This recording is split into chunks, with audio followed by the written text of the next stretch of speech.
Testing, testing, 1, 2. Hello, my name is Troy White with Hoodoo Financial. Today, I want to talk about, let's talk a little bit about money and the psychology of money.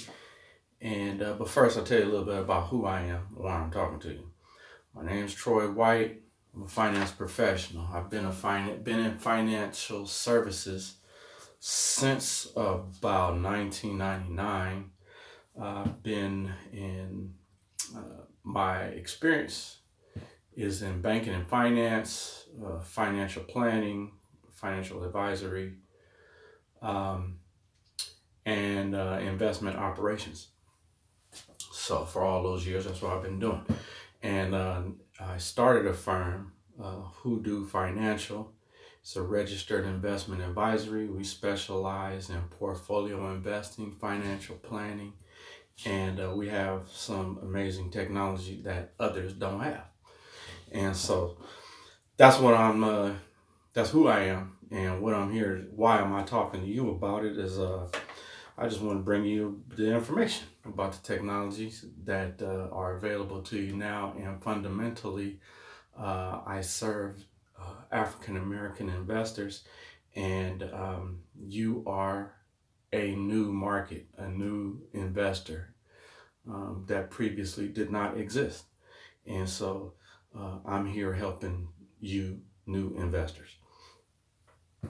So the technology that we have allows common investors to invest in portfolios. We offer you asset management, wealth management services, and financial planning. These tools didn't used to be available to people who are not excessively wealthy. Let's put it like that. So that's me. That's why I'm talking to you. And let's start talking about it. So we're going to talk about the psychology of money. I'm not sure exactly all the topics that I will cover, but let's start talking about it. So, psychology of money. First off, let's talk about money. I just got some bullet points that I'll talk about. First bullets: lifestyle inflation, status symbols, and the relation to income growth. Wow, that was interesting. Why did I think of that? Okay, lifestyle inflation. What is that? Also referred to as lifestyle creep. Um, what that refers to is the fact that as people make more money, their lifestyles inflate to consume the new dollars that you make. So what I mean is that so let's say you've been making $30,000 a year, and you know, so for a person with $30,000 a year, let's say you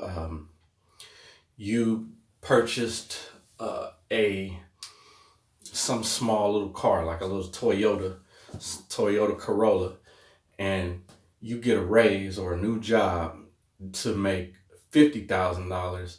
But so then what you did was you went and you got a Challenger. So the first car note was $200 a month. Well, your new car note is $600 a month, and the difference in income from one job to the other was somewhere around $700 a month. So you just inflated your whole lifestyle because you made more money. So I'm asking you, in that type of scenario, did your life improve any? You got a different car. It's not a better car. It's just a different car. And that car, my second bullet point is status symbols. The reason you did that is because that Challenger is a superior status symbol to that Toyota Corolla that you previously had. But understand, they both serve the same function. They both get you from your house to the parking lot at your job. Both of them do that. They're going to play the same music. You can play in the same CD in there. You know, you've got the same air conditioning, got the same heat, it got you there at the same speed, but for the status that it offers you, you chose to spend more money. Instead of improving your life, you improved your car. And I would even pose to you, did you improve your car? Is one car better than the other? Something for you to ask yourself. So the relation to income growth of lifestyle inflation and status symbols. So let's cover that. The relation to your income growth. So what I'm saying is, as your income grows, instead of, if you had specific financial goals that you were trying to achieve, as your income grows, you apply that income gain to your financial plans. So what that means is, as your income grows, you start achieving more of your financial goals. So income grows, financial goals accomplished, versus someone who has no plan. You really have no specific goal. You just, hey, in America, we know, make more money. That's the goal. Well, when you just operate under that theory, then as you make more, you're just going to spend more. And you're going to spend more, not even on new things, not even on things that are going to improve your life. What you're going to do is just replace the things you currently have with more expensive things. Get rid of the old shoes and get some more expensive shoes.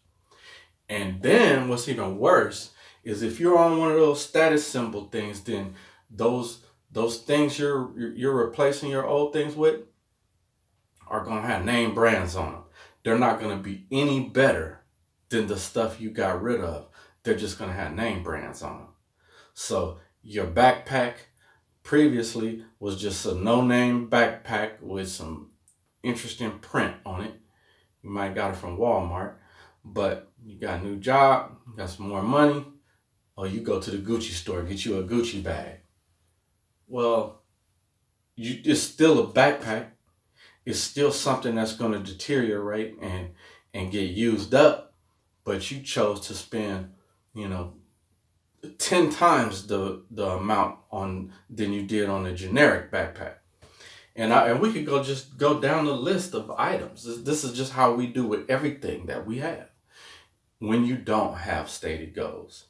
So your lifestyle will incur inflation, and your status is going to, you think your status goes up, and the way you think your status is going up is that you're putting on a bunch of billboards. It's like, hey, look at me, I am worth something. Hey, look at me, I have some money. So while you walk around with these billboards on your body to say to everyone that you have some value and that you are somehow elite, or you are special because I have this merchandise on me, then you're actually losing in there. You're not achieving your financial goal. You're achieving the financial goals for Gucci and for any name brand you can come up with, whatever the latest and the greatest name brands. Versus, did you buy that stuff because it looked good? Nope. You bought that stuff because it had this name brand on there. So that's the relation to your income growth and your lifestyle inflation, call it lifestyle creep, and how those your status symbols are blended into to your lifestyle creep. And so this is the psychology of money. It's the psychology of how money and your personal status, your the way you feel about yourself. This is how those things are melt together. And then another topic I'm going to touch on related to the psychology of money is, the first scenario we just discussed are people who don't have financial plans. don't save and invest for their goals, for their future. Well, part of that is also combined with individuals' lack of financial literacy. And your lack of financial literacy costs you dearly.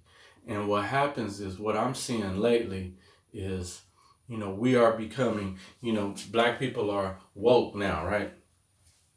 I mean, somehow we getting this information that, you should have had this shit a long time ago. But okay, I'll accept that somehow we are just jumping on board and everybody is getting up to speed on what's what. All right, that's cool. All right. So as we become woke, we are becoming more financially literate, or we are acquiring financial knowledge. And so sometimes, a little bit of knowledge is dangerous.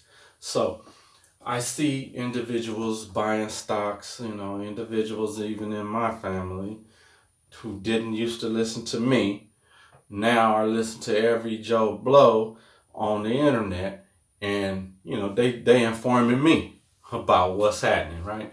I'm like, oh, okay, you must have forgot. I got a master's degree in financial analysis and a master's degree in investment management, bachelor's degree in business management, and and on and all kind of specialized training. But to people who don't don't want to hear it, I don't talk to you about it. So that might lead them to think I don't know nothing, right? So some of my friends and family, specifically family, are telling me about investing. Say, oh, you need to do this, you need to do that. Had some friends, they telling me, oh, actually they're not talking to me, you're talking to each other. And I'm standing right there, they ain't asked me a question at all about it. And they talking about, 401ks do this and that. You need to do this with your 401k. No, you need to do that with your 401k. I'm just listening to them. They ain't asked me that. I'll let you talk all these fantasies, and I'm not going to interrupt you. If that's what you want to think, go ahead. But this psychology of money and investing, like I say, a little bit of knowledge is dangerous. So what I'm seeing happening is that people will buy a stock and then they want to watch it to death. They're like, oh man, I bought it at 17 and now it's down to 15. Now it's down to this. They just watching it go up and down every day. And that's not what you should be doing. What was your goal for buying that stock in the first place? If you felt positive about it, then you had a goal and a time horizon, a strategy, it was part of your strategy, then and you see it go down, you should get excited about that. You should actually buy more. But a little bit of knowledge is dangerous. And what happens is people are buying high and selling low. When the obvious, may not be obvious to you, the method of investing, the bottom line of all investments is to buy low and sell high. You want to buy it for $1 and sell it for $2. If you sell it for less than $1, you're a loser. Just understand that. So but here's what happens in the real world for people who are not financially literate. You just got a little bit of info and you just going off of that, right? What happened is, you buy a stock, and so I'm gonna give you this. I'm gonna give you an example of. So I was talking to some friends, and I said, actually, they're not really my friend. Even I was talking to some people, and I mentioned that this was right when a couple days after the IPO of Snapchat. So, I said, oh yeah, Snap had an IPO. It does this, it does that. The kids use it. The youngsters are into Snapchat. I'm gonna buy some. So I bought some. They started asking me 50 million questions. I knew it was a risk. I was just buying it. I'm just gonna let it sit there. I'm never gonna do nothing with it. Just buy me some and let it sit. Maybe it'll blow up. Maybe they'll become Microsoft one day. And I can look back and say, oh yeah, I bought it right after the IPO, right? Well, these folks jumping on my words and they go buy it, right? So then after that, every day they're watching the stock and then making comments like as if I told them to do this. And they upset because the stock went down. Now, when I bought it, it was $24. I'm watching it go, it was like $17. I'm mad too.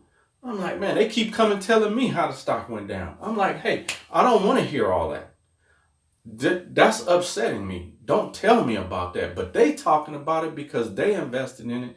And, that's their money. But I don't need to hear about that. I know what I was doing. I didn't tell you to do that shit. You invest in whatever you want to or what's comfortable for you. You shouldn't have invested in that. No, don't come to me every day talking about, well, why it's going down? Well, you told me about it. I ain't tell you shit. Don't come at me with that. If it fits your criteria in your investment plan, in your financial plan, then you should get it. Otherwise, we just talking. That's just a stock. Don't sweat me on it. I'm not running that company. Don't say nothing to me about it. You ain't even my client. If you was my client, I would have something. I would explain to you what's what, why we should do that or why we shouldn't do that.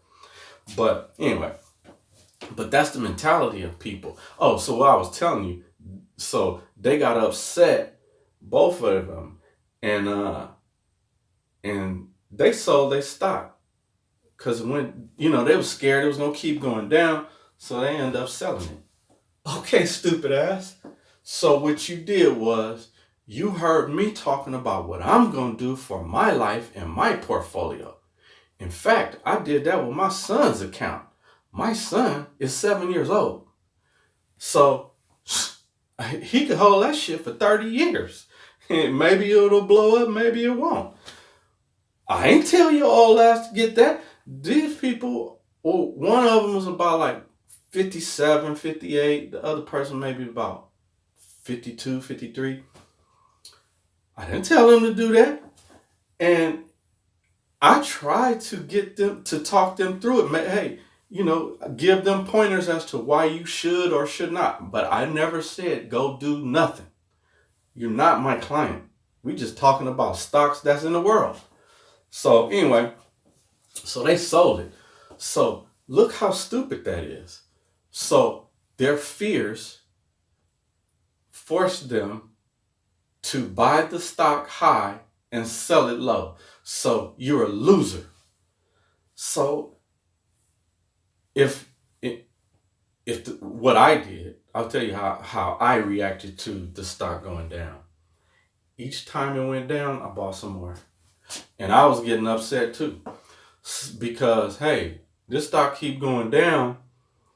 It went below the amount that it was when the original IPO occurred. I bought some more. I just keep buying some more to get my average price down.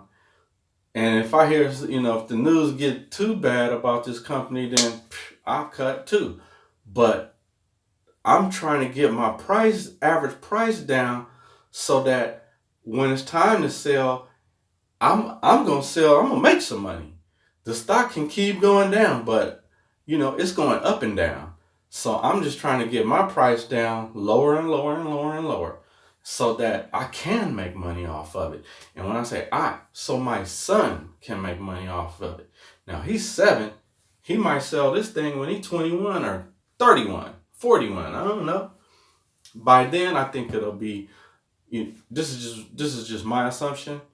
If this is going to be a business that can survive through these rough times of their early existence, I'm confident it will go up, be beyond like $24 where I originally got it. But I pulled my overall price down to, I don't even know what my overall price is probably now. I know I got some at $24, then $21, then $17, then I think $14. And I think it's lower than that now. But my average price is way lower than when I first started. So it can shoot it when it goes back up. It don't have to go to 24. I'm gonna make some money. So Again, financial psychology, psychology of money. So you got to know that, and you can't be scared. It's the psychology that made them buy low, no, buy high and sell low. But it made me buy high and buy some more low, so that when I sell, I'm gonna sell high. That's just the philosophy that you got to work into it. So most people do like those folks that I just told you about. They'll buy a stock and then watch it to death, and then as when they see it go down, they get nervous and they sell it because they think, oh, I made a bad choice. That's not your best move.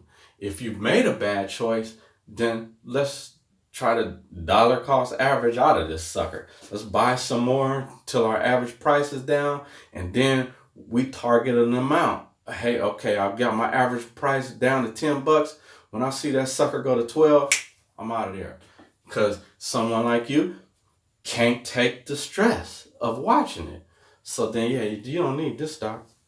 You need to change your whole investment strategy. If you're scary like that, you're going to be constantly scaring yourself to death, which is forcing you to buy high and sell low.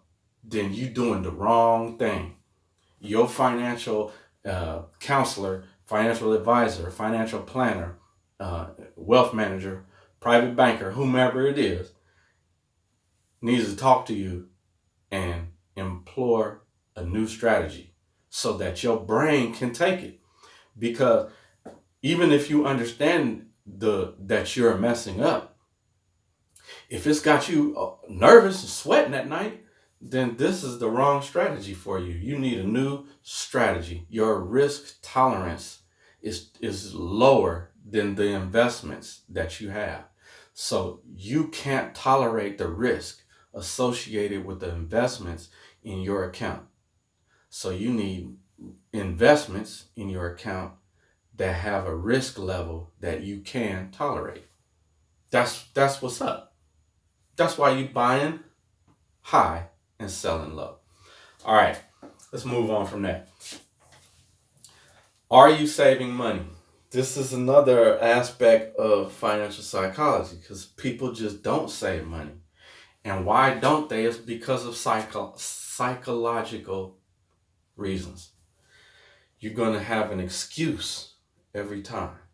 You're going to say, my bill's too high. I don't make enough money to save. I'm going to jump on that one in a minute. You're going to say, at the end of the month, I don't have no more money left to save. You're going to say that I don't even know how to save. You're going to say, I don't know where to save.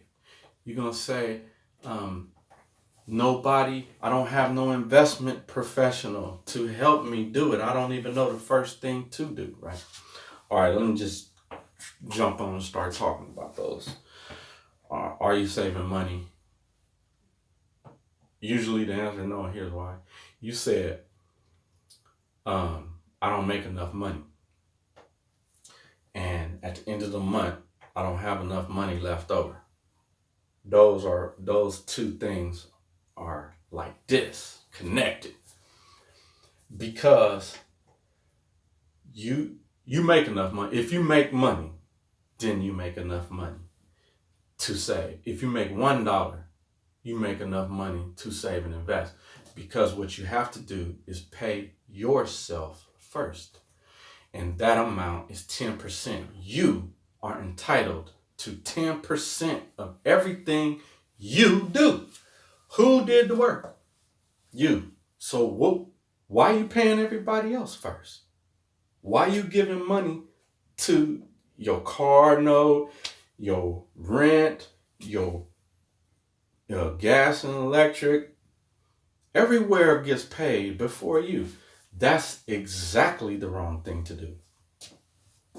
The first bill that you have to pay is the bill that you have. You are owed 10%. So if you make $100, tuck $10. If you make 1,000, tuck 100. Now, I know that this won't happen if it requires you to sit down and write out a check and mail it somewhere, or to go cash your check, take $100 and put it in your pocket. No, that's all just as good as gone. Even if you was to take $100 and put it under your mattress or put it somewhere in the house, it's as good as gone. That's not what I'm talking about. That's not saving and investing. What you have to do is direct deposit into your brokerage account. Or the day you get paid direct deposit into your bank account, then that's the day that you have an automatic bill pay going out to your investment account. So that is paying your investment account just like it's a bill. So the first bill to get paid has to be the bill going to you. You got to pay you first. You the person who did the work. You are the only reason that job is there for you. You the only reason that you go do it. And when I say you're the reason, I mean you and your wishes and desires, which includes your dependents, your family. All right. You wished to have that family and you wish for your family to prosper. So the only reason you go to work is to satisfy you and your wishes and your desires. So you have to pay you so that you can take care of your wishes and your desires. Whether that's your family or just you want to go on the beach and kick back. You deserve to do that because you are the person who is here breathing on this earth. So that means from your vantage point, this earth belongs to you, not nobody else. So you should be doing what's good for you on your planet. That's my philosophy. That's how I look at it. So are you saving money? If you're not saving money, you must immediately start to save money. And so, and the way you save money is by paying yourself first. That's the only way. That's the only way. Is you can't pay everybody what they're owed, and then think that there's going to be enough left for you to save and invest, such that's going to achieve your goals down the road, whatever those goals are. You're going to have to shrink what you want because you're paying everybody what they want, and I want to address that right quick. When I was about 16, I had a pager. The pager cost $400 something. I remember that. And then it was $20 a month just for the pager to work. They didn't have cell phone. And the phones came out shortly after, but I had the pager. And at 16, that was the first recurring bill that I had. So every month, if I didn't pay this $20, my pager was getting cut off.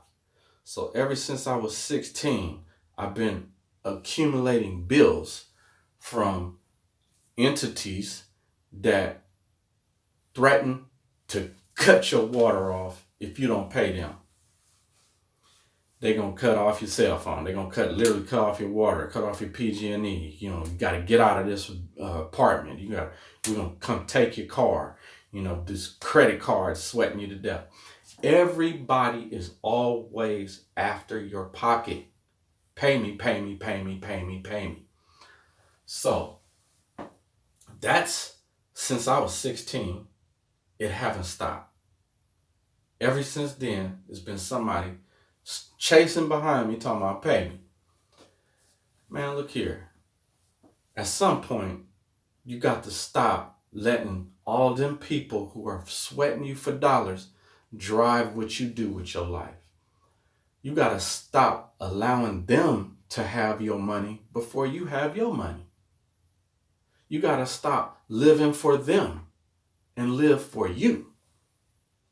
And I'm not trying to tell you to do something that's wrong. I'm just wanting you to reprioritize your your I was gonna say, your goals, but I want you to reprioritize your not just your bills, but just fundamentally what's important. And I want you to put yourself at the front of the line of importance. And you have to. And you have to because your dependents need you to do that. Your kids need you to put yourself first. Because if you don't put yourself first, you are harming them. So you need to put yourself first and pay yourself 10%. And then you need to have the appropriate budget that can take care of your obligations within the amount of money that you make. So I'm trying to say, don't spend beyond your means. So don't inflate your life beyond your means. Remember, we talked about it just a minute ago, your lifestyle inflation. You made more money, so you just fluffed up the car. You made more money, you bought more expensive shoes. You made more money, you went to a more expensive restaurant.